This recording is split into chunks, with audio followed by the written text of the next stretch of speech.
Good morning, Scotland. Good morning, social media land. I hope you're well.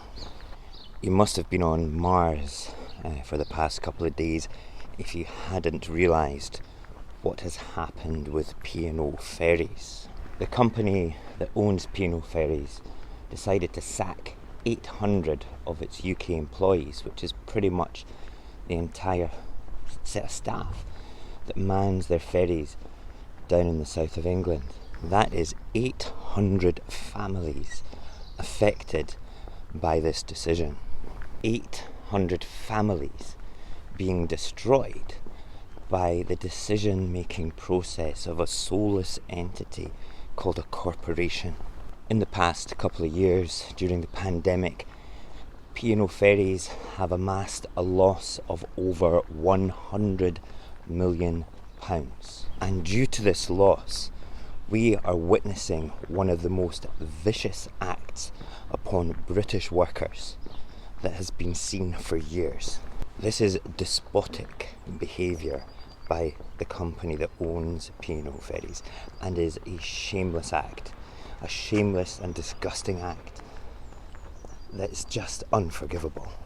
They had the new colleagues, the new staff, the new crews of these ships waiting dockside in buses and used private police, a security firm, men in balaclavas to go on board and eject the workers from their place of employment, and then just ship the crew right on board to start working, the new crew, the agency staff. I just don't get that. What sort of a world do we live in where this is acceptable? Fire and rehire has been used by companies for years, but it's become far more prominent in the past decade and much more controversial since companies have been making losses after and during the pandemic and needed to lean up a little bit to maintain their profitability. A great example of this is a few years ago, British Gas fired a whole bunch of their boiler fitters and installers and maintenance guys that go out into the field to do things. They just sacked them on April the 1st of all days. These 500 engineers were given the option to be rehired under a different contract. And this contract gave them less money for more hours and less money for weekend rates and bank holiday rates. British Gas were leaning up. There are two extreme things which make this whole episode in our history even more disgusting. The first is that the government actually knew this was going to happen the night before it occurred.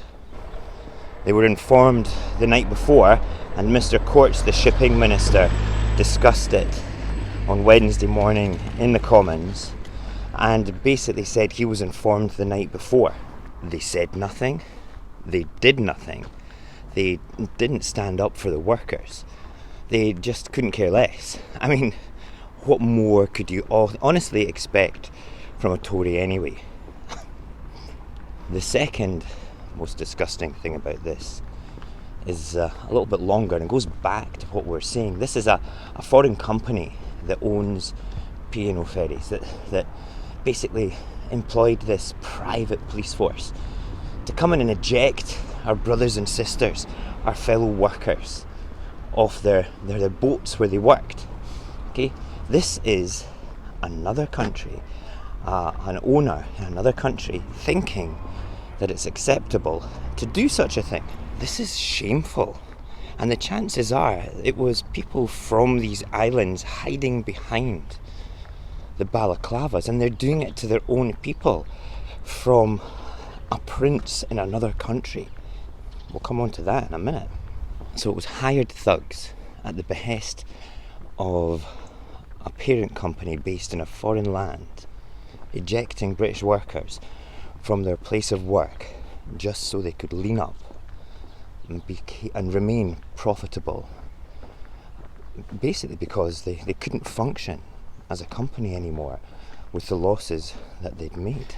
The other thing you need to consider in this part two of the most disgusting things is the consumer here, because The people that have been bussed in, they might be experienced sailors, but are they experienced with these types of ships?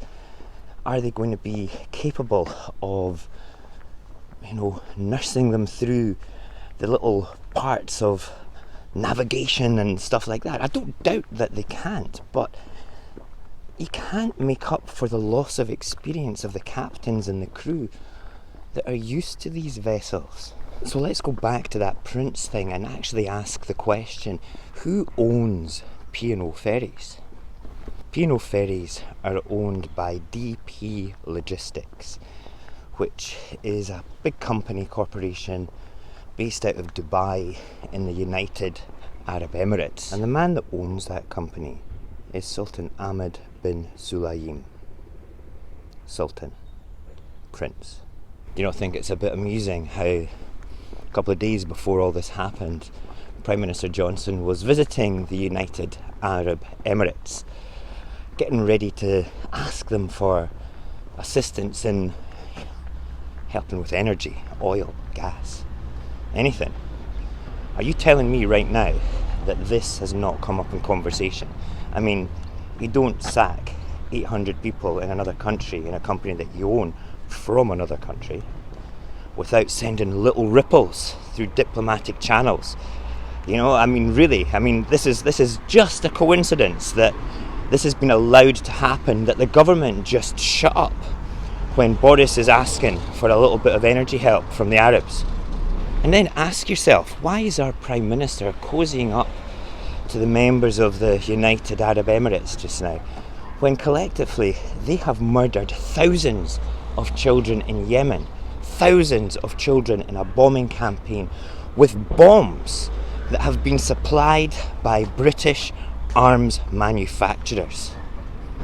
And then consider another member of the UAE has just executed 81 men in less than 24 hours for crimes within the parameters of their own legislation, no doubtedly. But is this a humane act? Should we be cozying up to people that will execute 81 men in one day while we're openly critical and destroying another country which illegitimately invaded another country, which I totally am against? I just don't agree with the war. But should we be sort of like going, hey, give us some help here to another country that's just as shit as the other country that is basically destroying another country? Why are you not angry about this P&O thing? Why are you not angry about the murder of thousands of children in Yemen? You are quite rightly so supporting the Ukraine, but why are you supporting a government that is in bed with another government and another bunch of corporations that will happily murder brown children in a different country? 4 weeks ago, before all this kicked off, 4 weeks ago before Russia invaded Ukraine, you couldn't care less. But now, the same regimes, the same dystopic, murderous governments have now landed their dystopic policies on the doorstep of British workers, and you still could not care less. Why are you not angry? Why are you not making videos? Why are you not bombarding all your politicians with social media things, emails? You can just copy and paste it every day. It takes 5 minutes. Copy, paste, send, copy, paste, send. Why aren't you doing something? Why aren't we collectively doing something to stop this? Why aren't we supporting the good people of Russia that are standing up to this? There's a video coming about that as well. Why are we not doing the right things and accepting so often of the wrong things? These are questions that you need to step back and ask yourselves. You need to do this, because see, when this war's over, see when the Ukraine debacle, when the fallout is gone and the dust settles from it all, what are you going to do? Go back to your coffee shop lifestyles and not give a shit? That's disgusting. Mr. Johnson, you're a joke. You're despicable. And you have a majority in Parliament. We can do nothing about it. We have not forgotten Partygate. We have not forgotten, short of 200,000 deaths during COVID because of your decisions. We have not forgotten the cronies you gave money to, the £38 billion lost and more. We have not forgotten the money that has been written off by Rishi Sunak because they don't want to investigate that fraud. But we're still accepting of it, aren't we? Hence why I say that's disgusting. Thank you for listening. Goodbye and good luck.